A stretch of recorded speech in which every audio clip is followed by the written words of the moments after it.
the damage report on this fine Friday. We're going to talk about a little bit of news.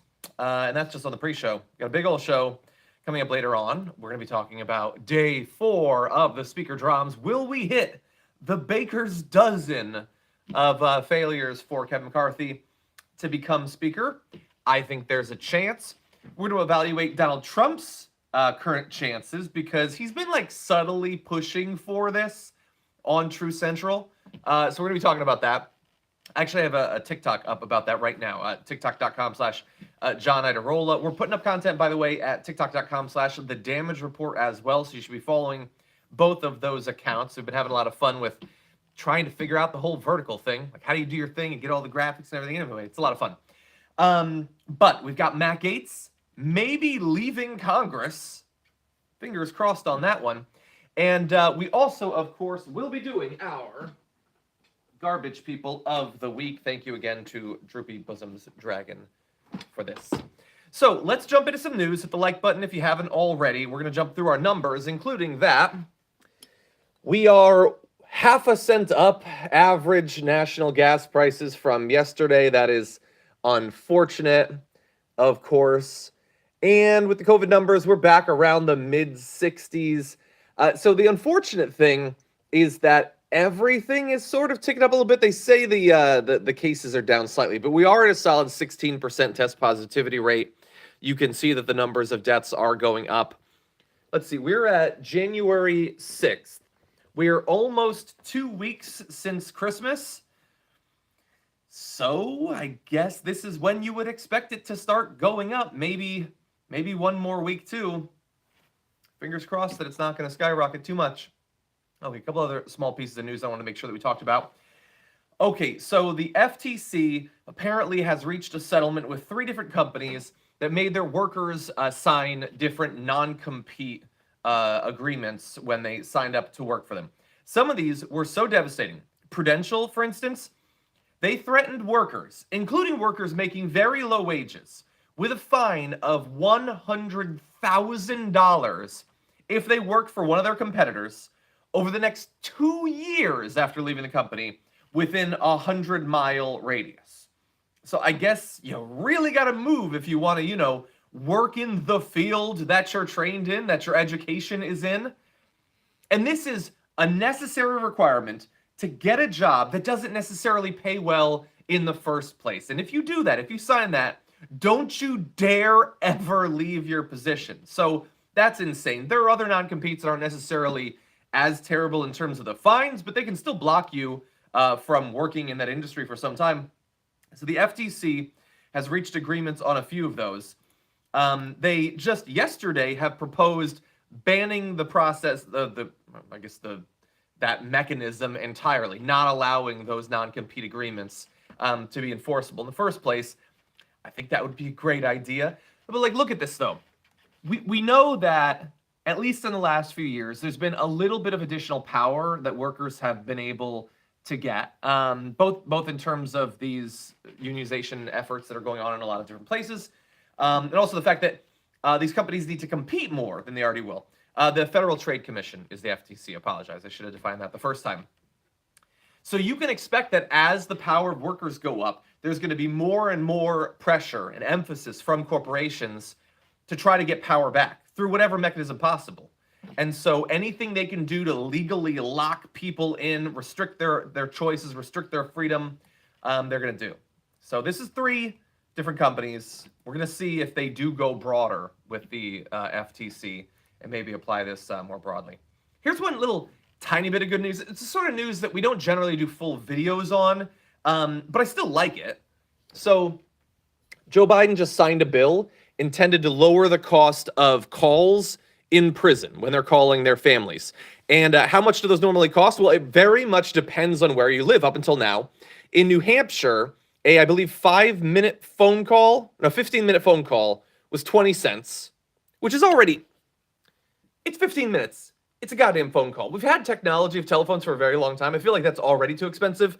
But in Kentucky, it would be $5.70. If you want to use a cell phone, it's $10 for a 15-minute call.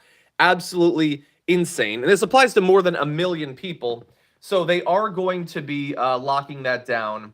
I'm not sure exactly what it's going to end up being. It had been a cap of 375 back in 2013. Ridiculous already. So we're going to see what it ends up being, but supposedly this is going to lower a little bit of the disparity between different states. I understand we're not supposed to care about this. We're not supposed to consider this a win because those people in prison, so clearly they're the worst people possible and they can and should be abused in every way possible. But we can still be equitable. We can still not, like, they're in prison already. They're in prison. Many will be there for a very long time. Like, the idea that they might talk to their family, is that the worst thing necessary? Anyway, okay, hold on. Dragon Shepherd, you want the Webby? The Webby's here. This is the Webby. It's right there. Is it not clear? Is it because I have Grogu in it that you can't tell? Oh, you want it up here. Huh. I will consider it. I don't know. I kind of like it being with all this stuff, but I will consider it. Okay, let's move now to Alexander. Alexander is going to war kind of with Donald Trump, but as mad as he is at Donald Trump, and he does say that Donald Trump caused him to lose everything, because after Alexander, took part in January 6th, oh, you can't see it at all, is that the issue? Well, okay, for a little bit, I will do this, and hopefully it won't break. Is that visible? Okay, there you go. He says that Donald Trump never called him, so he's pissed off at Trump. But he's way more pissed off at Marjorie Greene. So he said in a Telegram post, "I will not suffer this harlot. I will not be taught vows and loyalty, commitment from a whore. You've got me mistaken for some damn fool." I don't think it's mistaken. "And a fool, Alexander, has never been called." First of all, that's definitely not true. And even if it was true, which it wasn't, you're a fool, Alexander. So stop making the claim that you've never been called a fool. It's documented. Over 1,000 people just saw it happen. So anyway, he's got a lot of harsh words for her, but supposedly he's got more than that, saying that in the coming days, I'm going to reveal that Marjorie Taylor Greene, in my summation and the summation of lawyers, committed a crime. That is how stupid people talk when they're trying to pretend that they're intelligent people. Because they think that's how intelligent people speak, but they're too stupid to actually evaluate whether that's reasonable. That crime is going to be handed to the state of Georgia, and the state of Georgia will decide whether they adjudicate that crime or not. The House Ethics Committee and House Rules Committee must expel Marjorie Taylor Greene when this evidence comes to light. Ho, go home, I am done with you. You are lukewarm. I am spitting you out of my mouth. You played me and no more. Everyone will know about your drunken night because the consultants who have drunk with you will have to choose whether they fear me or whether they fear you, and they fear me, Marge. They fear me a lot more than they fear you. Look, is it possible that Marjorie Greene has committed some sort of crime? Definitely. Should we trust Alexander without evidence? No. Like, there are people, maybe, that I trust. He's not on that list, and it's a fairly short list. So, okay, give the evidence or whatever. But the idea that, like, they're all going to side with Alexander because they fear him so much. What? You're a grifter. You're a dumb grifter. That's what you are. Maybe some of your viewers fear you or whatever. You couldn't get elected. Stop. What? Like, Marjorie Greene is a complete joke and a clown, okay? But she's also a member of Congress. She did what he couldn't do, so I don't think you should fear either one of them. But the idea that you're gonna throw her out of Congress because of your fear of some dude who communicates with a few right-wing idiots on Telegram, probably not, would be my guess. Anyway, I don't like the baseless, like don't call her a harlot and a whore and all that. Can we just disagree with people on the level? Like, there are perfectly good reasons to disagree with people and ways to express how much you disagree with them. We don't have to throw around baseless, misogynistic insults. Anyway, with that said, do you know what's going on right now? J.R. Jackson's going on the air, I should say. So we're going to be doing what we've been doing pretty much all week, which is making fun of Kevin McCarthy, because I want to hit the 12. I want to hit the 13. I just want him to lose and lose and lose. That's what I want. And anyway, that's available at twitch.tv/TYT, youtube.com/watchlistTYT. Brett Ehrlich is going to be joining me for my show, The Damage Report, coming up in 58 minutes. I've got a pretty good garbage person. We're going to look back a little bit on January 6th. We've got some prospective terrorists setting themselves on fire.